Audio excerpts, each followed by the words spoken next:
नमस्कार दोस्तों, this is Aarti and you all are watching Honey Educations. Friends, आज मैं जो टॉपिक आप लोगों के सामने लेके आई हूँ that is how to form negative sentences. कि अगर आपको नेगेटिव सेंटेंसेस की फॉर्मेशन करनी है, किसी एक आपको अफर्मेटिव सेंटेंस गिवन है और उसको आपको नेगेटिव सेंटेंस में चेंज करना है, then how to change that affirmative sentence to negative sentence. Affirmative मतलब सिंपल जो आपके सेंटेंसेस होते हैं उनको आप नेगेटिव सेंटेंस में कैसे चेंज कर सकते हैं। तो let us start with first concept. What does the first concept tells us? क्या बोल रहा है यहाँ पे? If sentence contains any kind of helping verb then add not just after it. क्या मतलब हुआ इसका कि अगर आपको कोई सेंटेंस गिवन है और उस सेंटेंस में आपको हेल्पिंग वर्ब मिल जाता है, तो आपको उस हेल्पिंग वर्ब के ठीक बाद आपको क्या ऐड कर देना है? The word not. आपको सिर्फ एक वर्ड ऐड कर देना है उसी हेल्पिंग वर्ब के ठीक बाद, वो वर्ड क्या होगा? नॉट। ठीक है, let us take example for it. Daksh is present today.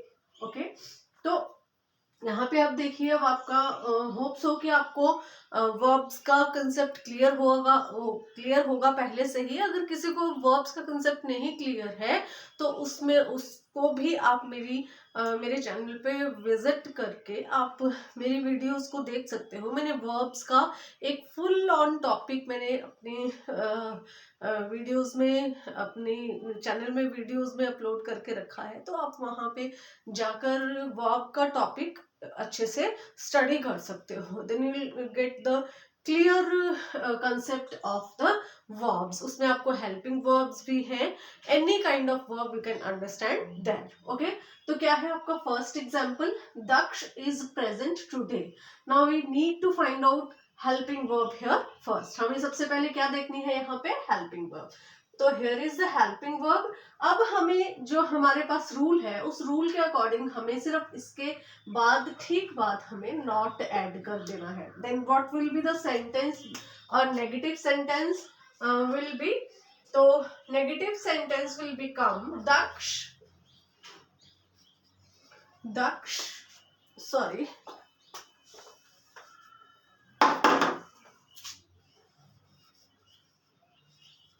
Daksh is not present today. Present today. Fine. This one is the negative sentence for the given affirmative sentence. Now come to the next example. As per the next example, Navita will help you. Now here is the helping verb here. Will is one of the helping verb here. Okay, तो यहाँ पे will के ठीक बाद हम क्या add कर देंगे? Not. तो क्या सेंटेंस बनकर रेडी हो जाएगा हमारे पास? Sentence will become Navita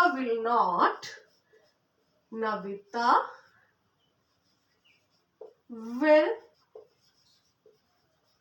not help you. That's it. Okay, तो ये आपका इस वाले सेंटेंस का नेगेटिव सेंटेंस रेडी है। ठीक है, और अभी चलते हैं हम अपने नेक्स्ट रूल की ओर। Then what does the next rule tells us here? If, sorry it लिख दिया है यहाँ पे मैंने इफ की जगह, तो आप इसको इफ मान के चलिए। If the sentence contains V1 means verb की फर्स्ट फॉर्म। अगर सेंटेंस में आपको वर्ब की फर्स्ट फॉर्म गिवन है तो आपको क्या करना है? उसको नेगेटिव सेंटेंस बनाने के लिए, अगर आपको सेंटेंस में वर्ब की फर्स्ट फॉर्म गिवन है, then add do not before it. तो आपको वर्ब की फर्स्ट फॉर्म के एकदम पहले आपको क्या ऐड कर देना है? Do not. ठीक है, only the change will be there. तो क्या है, हम आपके पास example, the boys make a noise. ठीक है, ये है आपकी वर्ब की फर्स्ट फॉर्म। ठीक है, अब इस सेंटेंस को हमें ठीक यहाँ पे डू नॉट का यूज कर देना है। That's it. तो let us make the sentence negative sentence here. तो it will become the boys the boys do not make a noise. Fine, very simple. Now come to the next example. Next example क्या है? Ragini help her friend. Okay, तो यहाँ पे आपकी V1 है help, ये है आपकी V1. तो इसके ठीक पहले हम यहाँ पे do not add कर देंगे. So let us make the negative sentence for this one. Then sentence will become Ragini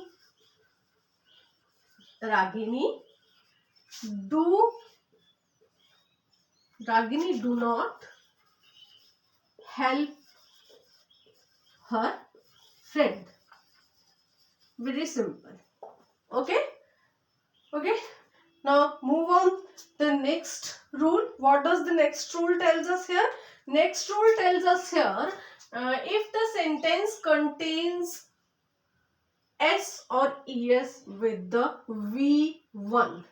अगर आपको सेंटेंस में वर्ब की फर्स्ट फॉर्म दे रखी है एक बात, ठीक है, और उसी वर्ब की फर्स्ट फॉर्म में आपको फर्स्ट फॉर्म के साथ आपको एस या ES लगा हुआ मिल जाता है, देन व्हाट टू डू? अगर आपको वर्ब की फर्स्ट फॉर्म के साथ एस या ES मिल जाता है, तब आपको उस सेंटेंस को नेगेटिव बनाने के लिए क्या करना है?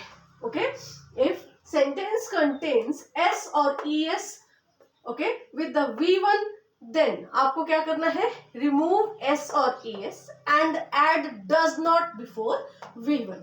आपको उस S या फिर ES को वर्ब की फर्स्ट फॉर्म से रिमूव कर देना है और क्या करना है? आपको डज नॉट ऐड कर देना है. कहाँ पे? उससे पहले. एग्जाम्पल से समझ में आएगा आपको अच्छे से. यहाँ पे देखिए, Reena reads a book. Okay, Reena reads a book. तो अब यहाँ पे देखिए हमारे पास वर्ब की ये है हमारी V1 प्लस S. ठीक है, तो V1 के साथ आपको S मिलता है यहाँ. तो अब इस सेंटेंस को अगर आपको नेगेटिव में चेंज करना है तो आपको क्या करना है? इस S को रिमूव कर देना है और इससे पहले V1 से पहले आपको यहाँ पे ऐड कर देना है डज नॉट. ओके, ठीक है. तो let us make this negative sentence here. क्या आपका बनके रेडी होगा? Reena does not read a book. Reena does not read a book. Okay, इससे पहले वाली वीडियो में मैंने आपको डू और डज का यूज बताया था और उससे पहले मैंने आपको करवाया था टेंस का एक कलेक्टिव वीडियो 10 to 11 मिनट्स में. उसमें कंप्लीट टेंसेस का मैंने एक शॉर्ट वीडियो बनाया है, तो उसमें आपको पूरे के पूरे सेंटेंसेस क्लियर हो जाएंगे. तो वहां पे भी मैंने आपको डू डज का यूज बताया था. ठीक है, डू डज और डिड का इससे पहले वाली क्लास में मैंने आपको उसका यूज बताया था, डू डज और डिड का. और यहाँ पे भी आपका जो नेगेटिव और इंटेरोगेटिव सेंटेंसेस जो होते हैं वहां पर आपका ज्यादातर डू डज और डिड का यूज होता है. In that case you can understand the concept well here. Okay, ठीक है. Next example is she buys some bananas. Okay, now note it down here. क्या है यहाँ पे? ये है आपकी V1, ठीक है, प्लस ये है आपका S. ठीक है, तो एज पर द रूल हमें क्या करना है? इस S को रिमूव करना है और बाय से पहले हमें डज नॉट का यूज करना है. Okay, late us make the sentence and the sentence will become, क्या सेंटेंस बन के रेडी होगा आपका? She does not buy some bananas. She does not. अब वहां पे आपको बायस गिवन है तो आपने बायस नहीं लिखना है, आपने वहां का S जो है वो रिमूव करना है. Then it will become by. She does not buy some bananas. Right? bananas. Okay, fine. Now come to the next concept. What does the next concept tells us? Next concept में क्या है? If the sentence contains a second form of verb. अब यहाँ पे सबसे पहले क्या था आपका जो हेल्पिंग वर्ब था, उसके बाद हमने देखा सिर्फ V1, उसके बाद हमने देखा V1 के साथ S या ES, और अब हम देख रहे हैं V2। मतलब पहले हमने सिंपल देखा, फिर हमने वर्ब की फर्स्ट फॉर्म के साथ हमने वर्ब की फर्स्ट फॉर्म को अकेला देखा, उसके बाद हमने वर्ब की फर्स्ट फॉर्म के साथ S और ES को देखा। अब हम वर्ब की सेकंड फॉर्म का यूज देखेंगे। ओके, तो क्या है यहाँ पे? If the sentence contain second form of verb then what to do. ठीक है, तो क्या करना है आपको? Then use V1 and add did not before it. तो आपको क्या करना है? वर्ब की सेकंड फॉर्म की जगह पे आपको यूज करनी है वर्ब की फर्स्ट फॉर्म। ठीक है, और उससे पहले आपको क्या यूज करना है? डिड नॉट का यूज करना है सेंटेंस को नेगेटिव बनाने के लिए। तो let us do the next आपका जो कंसेप्ट है, हम एग्जाम्पल लेंगे अब इसके। अगर आपको सेंटेंस में वर्ब की सेकंड फॉर्म दे रखी है, देन व्हाट टू डू?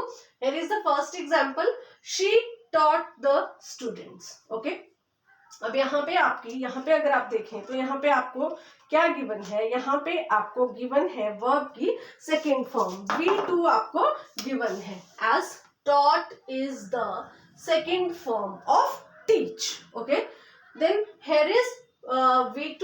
ठीक है, तो अब हमें इसका V1 इसको हमें V1 में चेंज कर देना है, taught को हम चेंज कर देंगे teach में, और इससे पहले हम यूज कर देंगे did not. Then let us do how to do it.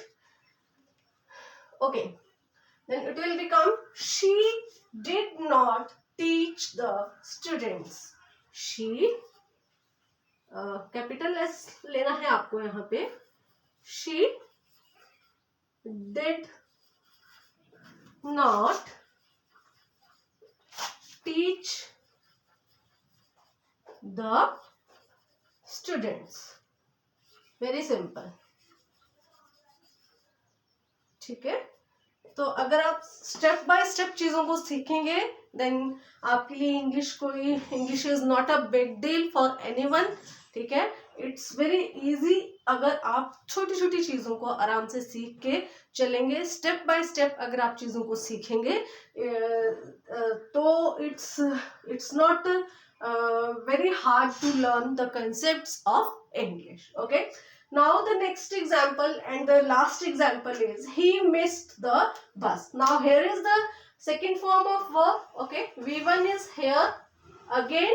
Now we need to do the same steps whatever we did here. क्या करना है हमें? यहाँ पे इसकी जगह हमें वर्ब की फर्स्ट फॉर्म यूज करनी है, हमें सेकंड फॉर्म गिवन है, और इससे पहले हमें यूज करना है did not. Then the sentence will become he did not miss the bus. Okay, missed का आप miss you बना देंगे, he did not miss the bus. Okay, तो होप सो आपको क्लियर हुआ होगा। जो कंसेप्ट मैंने आपको आज करवाया है, होप सो आपको क्लियर हुआ होगा। अगर कहीं पे आपको कोई चीज समझ में नहीं आती है, देन आपको ये जो आपकी वीडियोस है, इनका एक ही प्लस पॉइंट है, जो कि बहुत बड़ा प्लस पॉइंट है आप लोगों के लिए, that you can revert the video, you can pause the video and you can understand the concept whatever you understand again and again. Okay, it's not very hard to understand through these videos. Okay, तो मिलते हैं आपसे next class में, तब तक के लिए नमस्कार।